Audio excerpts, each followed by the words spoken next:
ഇക്കാലത്ത് ക്യാമിയോ റോളുകൾ അരോചകമായിക്കൊണ്ടിരിക്കുകയെന്ന് നമുക്ക് തോന്നും. കാരണം ഇന്ന് ഈ ഒരു സിനിമ, ഈ വീഡിയോ ചെയ്യാൻ തന്നെ കാരണം ഇന്ന് ഒരു സിനിമ, അതായത് ഖലീഫ എന്ന് പറയുന്ന സിനിമ ഉണ്ട്. സിനിമ എങ്ങനെ ആയിക്കോട്ടെ, ഓരോരുത്തരുടെയും പെർസ്പെക്റ്റീവ് ആണല്ലോ ഓരോ സിനിമകൾ. പക്ഷേ ഇതിനകത്ത് നമ്മുടെ മോഹൻലാൽ എന്ന അതുല്യ പ്രതിഭ ചെയ്തു വെച്ചേക്കുന്ന ഒരു ക്യാരക്ടറുണ്ട്. അത് ക്യാരക്ടറിന്റെ പേരൊക്കെ വലിയ സംഭവമാണ്. പക്ഷേ ഒരു ട്രോൾ മെറ്റീരിയലായി മാറിക്കൊണ്ടിരിക്കുകയാണ് സോഷ്യൽ മീഡിയ മൊത്തം.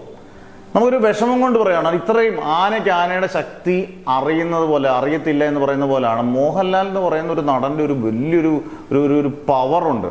ആ പവർ ഇപ്പൊ ഈ അടുത്തിടയിലെല്ലാം ഈ ക്യാമിയോ വന്നങ്ങ് നശിപ്പിച്ചു കളയാണ്. ഇപ്പം ബൊബയിലായാലും തുടക്കത്തിലാണെങ്കിലും പലർക്കും ഇഷ്ടപ്പെട്ടില്ല. എന്നാൽ പോലും ഒരുപാട് സിനിമകൾ ഞാൻ ആലോചിക്കാറുണ്ട്, നേരത്തെയൊക്കെയുള്ള ക്യാമിയോ റോൾ അതായിക്കോട്ടെ, മമ്മൂട്ടിയുടെ ആയിക്കോട്ടെ, മോഹൻലാലിന്റെ ആയിക്കോട്ടെ, സുരേഷ് ഗോപിയുടെ ആയിക്കോട്ടെ, ചെറിയ താരങ്ങളുടെ പോലും നല്ലപോലെ ശ്രദ്ധിക്കപ്പെടും. അതിനുള്ള കാരണം ആ സിനിമയിൽ ഏറ്റവും അത്യാവശ്യമായ സീനുകളിലായിരിക്കും ഈ ക്യാമിയോ റോൾ കൃത്യമായിട്ട് അവർ പ്ലേസ് ചെയ്യുന്ന ഡയറക്ടേഴ്സ്. ഇപ്പോൾ ഉദാഹരണം മോഹൻലാലിന്റെ തന്നെ നമ്മൾ എടുക്കുവാണെങ്കിൽ നിരഞ്ജൻ എന്ന് പറഞ്ഞ സമ്മർ 80 എന്തോ സൂപ്പർ ക്യാരക്ടറാണ്. അപ്പോൾ മമ്മൂട്ടിയുടെ തന്നെ മാരാറ്, കഥ പറയുമ്പോൾ അശോക് രാജ്, ആ സിനിമ തന്നെ ബിൽഡ് ചെയ്യുന്ന ക്യാരക്ടേഴ്സാണ്.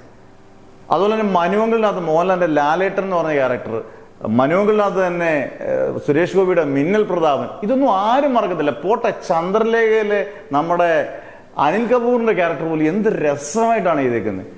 ഇപ്പൊ ഇത് ഈ സിനിമയിലുണ്ടല്ലോ, ഈ സിനിമയിൽ ഈ ഖലീഫ എന്ന് പറഞ്ഞ സിനിമയിൽ മോഹൻലാൽ എമ്പുരാൻ എന്ന് പറഞ്ഞ സിനിമയ്ക്കകത്ത് നടന്നു വരുന്ന അതേ കോട്ടും സ്യൂട്ടും ഇട്ട്, ഇല്ലെ നമ്മളിലെ പ്രച്ഛന്ന വേഷത്തിൽ നമ്മൾ കുറച്ച് താടിയൊക്കെ ഇങ്ങനെ വെപ്പ് താടിയൊക്കെ വെച്ച് ഏതാണ്ടൊക്കെ ഈ അപ്പൂപ്പൻ താടിയൊക്കെ വെച്ച് ഒട്ടിച്ച് വെച്ചേക്കുന്ന പോലെ ഒരു ഡമ്മി നടന്നു വരുന്ന പോലെ നടന്നു വരികയും നാടക ഡയലോഗ് അടിക്കുന്ന ഒരു മോഹൻലാലിനെ നമുക്ക് കാണാൻ തീരെ ഇഷ്ടപ്പെടുന്നില്ല.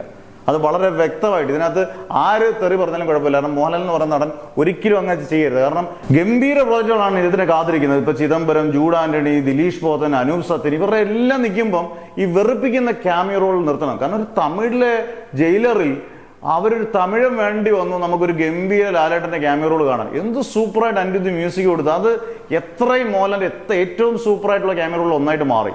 പക്ഷെ ഇത് ഇങ്ങനെ തുടർന്നാൽ എല്ലാ ആഴ്ചയും അതിഥി തൊഴിലാളിയായിട്ട് ഇങ്ങനെ പോകുന്നത് ഒരു സുഖമുള്ള ഏർപ്പാടല്ല. അതുകൊണ്ട് ദയവ് ചെയ്ത് ലാലേട്ടൻ ക്യാമിയോ റോളുകൾ കുറയ്ക്കുക. അത് അങ്ങയുടെ ഇഷ്ടമാണ്, എന്നാൽ പോലും കുറയ്ക്കുന്നത് മാക്സിമം ശ്രമിക്കുക. ഇതുപോലെ തന്നെ മമ്മൂട്ടിയുടെ കാര്യം പറയാനുണ്ട്. ചത്തപ്പച്ച എന്ന് പറയുന്ന സിനിമയ്ക്കകത്ത് ട്രോൾ മേടിച്ചിട്ടുണ്ട്. അടുത്ത വരുന്നുണ്ട് കാരക്കാമുറി ഷൺമുഖൻ, നല്ല സ്ട്രോങ് ക്യാരക്ടറൊക്കെ ആയിരുന്നു. പക്ഷെ മിക്കവാറും ട്രോൾ മെറ്റീരിയൽ ആകാനുള്ള ചാൻസ് ഉണ്ട്. എന്തായാലും അതിഥി റോളുകൾ സൂക്ഷിച്ച് കൈകാര്യം ചെയ്യുക, അല്ലെങ്കിൽ ആൾക്കാരുടെ വെറുപ്പ് സമ്പാദിക്കും.